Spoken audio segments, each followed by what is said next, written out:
আরো জোরে আওয়াজ দিয়ে কোন দেখছেন নাই যে 2 দিন আগে মারা গেল দেওয়ানবাগি? নাম শুনছেন না আপনারা? দেওয়ানবাগির মুরিদ আছেন না এখানে? হ্যাঁ, নাই?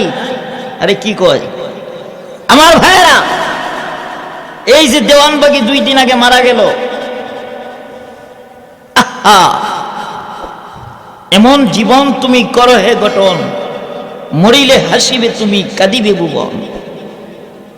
কিন্তু এই ভণ্ড এমন এক জীবন গঠন কইরা গেছে, তার মৃত্যুর পরে সবাই হাইসা হাইসা তার সুখ প্রকাশ করছে। কথা বলেন ঠিক কি না? আরো জুড়ে বলেন। আরে এই ভণ্ড দেওয়ানবাগি সে আমার নবীকে নিয়ে, আমার নবীজির মেয়ে জান্নাতের মহিলাদের সরদারনি ফাতেমা রাদিয়াল্লাহু তাআলা আনহুকে নিয়ে এমন এমন কথা বলেছে, এমন এমন কথা বলেছে। ফাতেমা রাদিয়াল্লাহু তাআলা আনহাকে নিয়ে এমন কথা বলেছে যেগুলো আমার জবান দিয়ে উচ্চারণ করার মতো নয়। আপনারা শুনছেন না? আপনারা শুনছেন কি শুনছেন না? ওই ব্যক্তি যদি ওই সমস্ত কার্যকলাপের জন্য, ওই সমস্ত বড় বড় অপরাধের জন্য আল্লাহ তাআলার কাছে ক্ষমা না চেয়ে মৃত্যুবরণ করে, তাহলে বলেন তো আল্লাহ কি তারে ছাড়বে? আরো জোরে আওয়াজ দিয়ে এখন ছাড়বে? আমার ভাইয়েরা, আমার বন্ধুরা, তার মৃত্যুর পরে মানুষ হারছে, কয়েকটা গজব দুনিয়া থেকে বিদায় হয়েছে। কথা বলেন ঠিক কি না? এরকম জীবন আপনি আমি গঠন করতে চাই? কিতা কইন আপনারা? চাই কি চাই না? চান আপনারা? কে চাই না?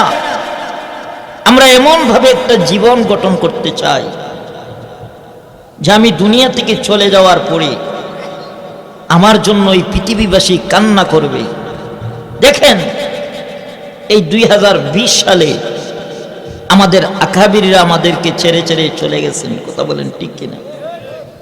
কিন্তু আমার ভাইয়েরা, আমার বন্ধুরা, গভীর মনোযোগ, এই ভণ্ড দেওয়ানবাগি ইন্তেকাল করেছে, কিন্তু আমার মনে হয় এই বাংলার জমিনের যারা সাধারণ মুসলমান আছে, যারা কোরআন পড়তে জানে না, যারা নবীর হাদিস পড়তে জানে না, যারা নামাজ রোজাও সঠিকভাবে জানে না, কিন্তু উলামায়ে কেরামদেরকে মহব্বত করে ভালোবাসে, ইসলামকে মহব্বত করে ভালোবাসে, কোরআনকে মহব্বত করে ভালোবাসে, ওই সমস্ত মুসলমানরা একজনও তার জানাজার নামাজে যায় নাই। কথা বলেন ঠিক কিনা? আরো জোরে আওয়াজ দিয়া কন আমার ভাইয়েরা, আমার বন্ধুরা। কিন্তু আমরা লক্ষ্য করতে পেরেছি, আমরা দেখেছি এই কঠিন পরিস্থিতির মধ্যে 2020 সালে আমাদেরকে ছেড়ে ছেড়ে আমাদের আকাবিররা দুনিয়া ছেড়ে চলে গেছেন। কথা বলেন ঠিক কিনা? আল্লামা আহমদ শফি রহমতুল্লাহ আলাইহি নাই, আল্লামা নূর হোসেন কাসিমি সাহেব নাই, আমাদেরকে ছেড়ে ছেড়ে অনেক বুজুর্গানে দিন চলে গেছেন। আমাদের হবিগঞ্জের মুহাদ্দিস সাহেব দুনিয়া থেকে এই 20 সালে চলে গেছেন। আমার ভাইরা, আমার বন্ধুরা, কিন্তু আমরা একটা জিনিস লক্ষ্য করতে পেরেছি, আপনি আমার ব্রাহ্মণবাড়িয়ার গর্ব, ওয়াইজিন জগতের সুর সম্রাট,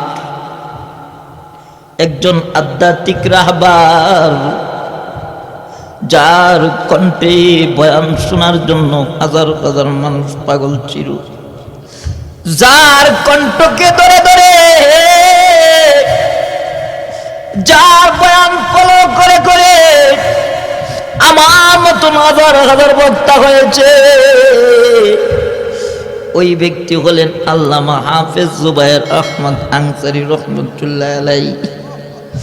আমার ভাইরা রে, ওরা এমন ভাবে তাদের জীবনটাকে গঠন করেছে, এমন ভাবে তাদের জীবনটাকে গঠন করেছে, এমন ভাবে আমল আখলাক দিয়ে জীবনটাকে গঠন করেছে, পুরা লকডাউনের ভিতরে আনসারী সাহেব রহমতুল্লাহ আলাইহি মারা গেছিলেন।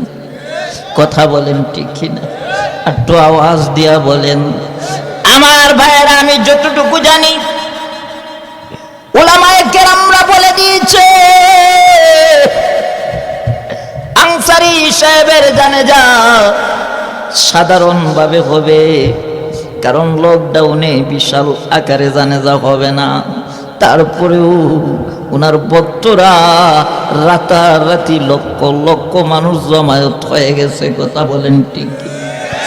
লকডাউনের ভিতরে হাজার হাজার লক্ষ লক্ষ মানুষের আগমন, এতে প্রমাণ হয়েছে, আমরা সবাই বুঝতে পেরেছি যারা আল্লাহর ওলি, যারা আল্লাহর ওলি, যারা আল্লাহর খাঁটি বান্দা, তাদের মৃত্যুতে এই পৃথিবীর মানুষ কান্না করে। কথা বলেন ঠিক কিনা?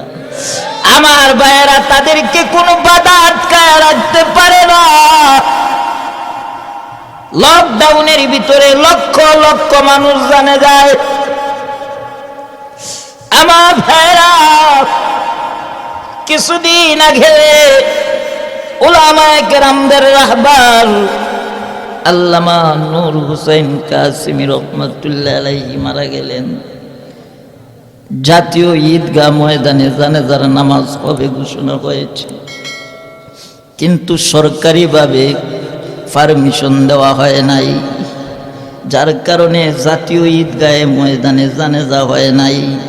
কিন্তু আল্লাহ বলে, ও মুনাফিকের দলেরা, এ বাটপার সিটারের দলেরা, আল্লাহর ওলির জানাজা জাতীয় ঈদগাহ ময়দানে তোমরা দেও নাই, কিন্তু আমি আল্লাহ তাআলা আমার খালিস নেককার বান্দাকে এমন এক জায়গায় নিয়ে জানাজা পড়াইব, জাতীয় বাইতুল মুকাররম মসজিদের ভিতরে। চিল্লায় এখন ঠিক কিনা?